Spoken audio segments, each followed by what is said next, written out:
Hi friends, ఎలా ఉన్నారు? మీరు చూస్తుంది 9 PM ఛానల్. ఆంధ్రప్రదేశ్ ప్రభుత్వం వివిధ డిపార్ట్మెంట్లో ఉన్న ఖాళీల సమాచారాన్ని స్వీకరించి 24,000 ఉద్యోగాల కోసం ఒక భారీ నోటిఫికేషన్ రిలీజ్ చేసే ఆలోచనలో ఉంది. ఆ నోటిఫికేషన్కి సంబంధించిన ఇన్ఫర్మేషన్ డిపార్ట్మెంట్ వైజ్గా ఎన్ని వేకెన్సీస్ ఉన్నాయో మనం ఇప్పుడు ఈ వీడియోలో చూద్దాం. ఆంధ్రప్రదేశ్ ప్రభుత్వం జనవరి నెలలో గ్రామ సచివాలయకు సంబంధించి 16,000 వేకెన్సీస్తో ఒక నోటిఫికేషన్ రిలీజ్ కావడం జరిగింది. దాని తర్వాత విఆర్ఏ వేకెన్సీస్ 600 ఉద్యోగాలతో మరో నోటిఫికేషన్ రిలీజ్ చేయడానికి కసరత్తు చేస్తుంది. అదేవిధంగా 24,000 వేకెన్సీస్తో మరో నోటిఫికేషన్ కోసం కూడా ఆంధ్రప్రదేశ్ ప్రభుత్వం కసరత్తు చేయడం జరిగింది. దానికి సంబంధించిన సమాచారం ఇప్పుడు చూద్దాం. రాష్ట్రంలో 24,000 ప్రభుత్వ ఉద్యోగాలు ఖాళీగా ఉన్నాయి. రాష్ట్ర ప్రభుత్వ ప్రధాన కార్యదర్శి నీలం సాహ్ని మంగళవారం నిర్వహించిన సమీక్షలో ఈ మేరకు రూపొందించిన నివేదికను అధికారులకు అందజేశారు. వీటిలో ఖాళీగా ఉన్న ఉపాధ్యాయ పోస్టుల సంఖ్య కలపలేదు. అవి కూడా చేరితే దాదాపు 50,000 వరకు ఉద్యోగాలు ఖాళీగా ఉన్నట్లు తెలుస్తుంది.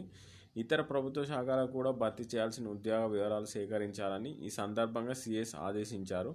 ప్రభుత్వ శాఖలో ఖాళీగా ఉన్న నేరుగా భర్తీ చేయాల్సిన ఉన్న ఖాళీల వివరాలు వెంటనే నిర్ధారించి పూర్తిస్థాయి వివరాలను అందజేయాలని సూచించడం జరిగింది. అయితే ఇప్పుడు వివిధ డిపార్ట్మెంట్లో ఉన్న ఖాళీలు ఏ విధంగా ఉన్నాయో మనం ఇప్పుడు చూద్దాం. గ్రూప్ 1లో 93 వేకెన్సీస్ ఉన్నాయి. గ్రూప్ 2లో 814, ఇంజనీరింగ్ సర్వీసెస్లో 768, గ్రూప్ 3లో 339, గ్రూప్ 4లో 639.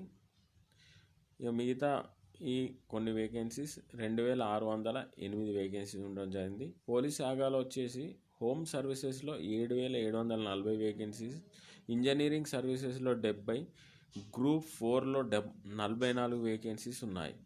జిల్లా సెలక్షన్ కమిటీలో మెడికల్ సర్వీసెస్లో 7,872 వేకెన్సీస్, గ్రూప్ 4లో 238 వేకెన్సీస్, మిగతావి 2,178 వేకెన్సీస్, యూనివర్సిటీలో 288, జేఎన్టీయూ కాకినాడలో 110 వేకెన్సీస్ ఉండడం జరిగింది. ఇవన్నీ వేకెన్సీస్ కలిపిస్తే 23,801 వేకెన్సీస్ ఉండడం జరిగింది. దీనిలో 50,000గా దీనిలో టీచర్ ఉద్యోగాలు కలపలేదని అధికారులు తెలియజేయడం జరిగింది. అవి కలిపితే టోటల్గా 50,000 ఉద్యోగాలతో ఒక భారీ నోటిఫికేషన్ సిద్ధం చేయడానికి ప్రభుత్వం సన్నాహాలు చేయడం జరిగింది. ఇలాంటి లేటెస్ట్ సమాచారాన్ని ఎప్పటికప్పుడు అందించడమే లక్ష్యంగా మేము 9 PM ఛానల్ని ప్రారంభించడం జరిగింది. ఈ వీడియోలో ఉన్న సమాచారం కనుక మీకు ఉపయోగకరంగా ఉంటే మా 9 PM ఛానల్ని సబ్స్క్రైబ్ చేయండి, షేర్ చేయండి. Thank you for watching 9 PM. జై హింద్.